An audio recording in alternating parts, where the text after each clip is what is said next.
Ladies and gentlemen, now we bring you a live session of the European Parliament in Strasbourg, which is attended by the EU High Representative Kalakalas to address the current crisis in the Middle East region. Vision in order to be able to guarantee fair prices for our citizens. Supporting our farmers is actually defending our continent and, of course, providing for quality food. Thank you. Mr. Shaheen is next. Dear colleagues, honourable members, Commissioner, global crisis and energy shocks yet again showed how vulnerable our system really is. Because fertilizer production depends heavily on natural gas, rising energy prices quickly lead to rising fertilizer prices, putting pressure on farmers, food production and consumers. And that is, I think, why this fertilizer plan matters. The plan aims to bring energy costs down through investing in renewable energy, cleaner technologies and more stable energy supplies. And the idea is very simple. If suppliers and producers can access affordable energy, farmers can access more affordable fertilizers. The plan also supports low carbon and circular fertilizers made from recycled nutrients and renewable hydrogen, reducing dependencies on imported resources, because that's the biggest problem with Europe. Fortunately, innovation and sustainability are key to produce EU fertilizers that do not rely on the dominant global suppliers. In the end, this plan is not only about fertilizers, it's about protecting our farmers, stabilizing prices, strengthening food security and building a more resilient Europe. Thank you very much. Thank you very much. Mr. Penel is next. N'en déplaise aux adeptes de I know some people are against growth and they've influenced the Commission greatly, but our farmers need fertilizers to ensure our food security. We're familiar with the current crisis and how serious it is. The European Union bears a huge responsibility in the increase in prices. We've sanctioned Russian gas. We've learnt nothing from 2022, the crisis then. We've done nothing to have our own production of fertilizer. And now, thanks to this decarbonisation cult, we've taxed through the famous CBAM. My group is the only one that didn't vote in favour of that. So when I hear some colleagues today criticising CBAM, I would ask them to look how they voted a while ago. So thank you, Commissioner, for looking at the whole issue of fertilisers, but you're suggesting tiny little measures. Our farmers said this in front of Parliament. This is not enough. They can't even afford to buy fertiliser now for the next harvest. So what we're asking for is the immediate suspension of CBAM on fertilisers. We're urgently asking that we create a sovereign fertiliser production sector and to develop a energy sector of nuclear power. So let's turn our back on the lack of growth. Let's become a power again, a power for our farmers. Thank you very much, Mr. Smith. Grazie, signora Presidente, commissaris, voorzitter. Thank you, Madam President, Commissioner. The new fertiliser action plan from the Commission shows how far they are from the general public and from farmers. So we're in the middle of a fertiliser crisis, and rather than opening up the nitrate directive, they rather allow the CBAM to remain in place, and the money that's being made is not going back to the farmers, and at the same time farmers are being forced to reject using their own manure, their own animals' manure, and have to buy expensive chemical fertiliser. More than half of this Parliament was in favour of revising the nitrates directive to allow more manure use.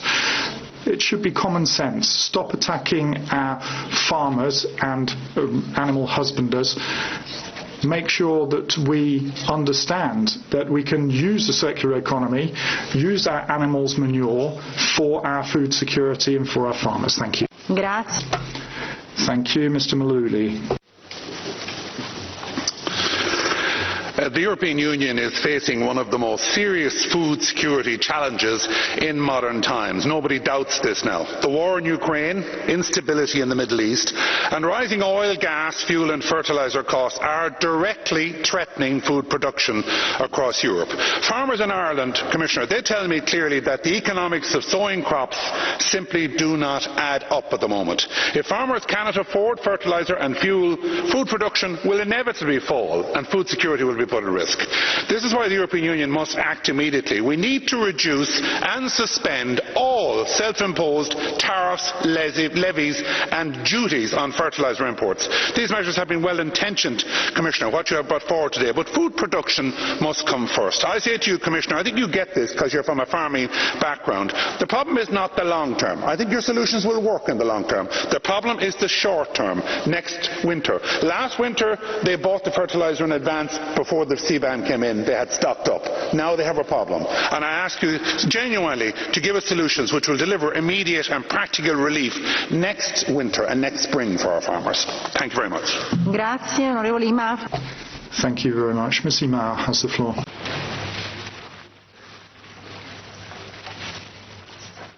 Ladies and gentlemen, that was the European Parliament holding a session in Strasbourg with several EU high representatives commenting on the European Union's strategy on addressing current crises, of course, in the Middle East.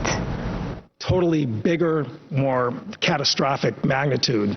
Countries are implementing 4-day work weeks. They're doing rationing because of the fact that not only is the price is not going up, but because they depend on the Strait of Hormuz, supplies are actually being run down right now. It is not really hard for people to sort of understand who's causing this in terms of countries that we are trying to build partnerships. And frankly, I think that is another strategic harm that this war has created in terms of, again, the number one identified defense challenge that we face, according to Trump's own defense strategy. Admiral Cooper, I have a couple quick questions for you. Is a blockade an act of war? So we're executing the blockade today consistent with international armed conflict. Well, the international law actually in terms of blockades was established in 1909 at the London Naval Conference, which the U.S. participated in, and the U.S. Senate actually voted to endorse, and it defined blockades as an act of war. Blockades don't work unless you have warships there to enforce them. So of course it's an act of war. I mean, and again, that's black letter maritime law, isn't it? So I defer to the Department as well as the White House in any characterization of how we execute business from a combatant command standpoint. From my perspective, execute the orders as given, and today the legal umbrella that we're operating under is international armed conflict. Well, it is really, as I said, not even a question of law or facts. I mean, if we had a Navy blockading the port of New York and New Jersey, we would treat that as an act of war. And the notion that somehow the ceasefire stopped the tolling of the War Powers Act in April when we put a blockade a few days later, which is an act of war, again, fails the legal test, which you don't need to really get intense advice from Office of Legal Counsel. I yield back. The gentleman's time has expired. The chair now recognizes Mr. Turner. Thank you, Mr. Chairman. General Anderson, in your opening portion of your written statement, you say that AFRICOM, we work with our African partners and our allies on collective security. You then note that you're facing more demanding challenges with ISIS, Al-Qaeda, but also disruptive actors like Russia, China, and Iran. I want to turn to Kenya and Russia. I believe that Kenya is a strong ally. You would agree that Kenya is a strong ally, would you not, General? Yes, I would. I've been to Kenya. I've seen and I'm aware of our collective operations, and I was very surprised and very concerned when I saw the New York Times reporting of Kenya's National Intelligence Service report that up to 1,000 Kenyans had been solicited by Russia and had been taken by Russia. to fight in Ukraine, and that they had taken them from Kenya, and they'd ended up in the front lines of Ukraine.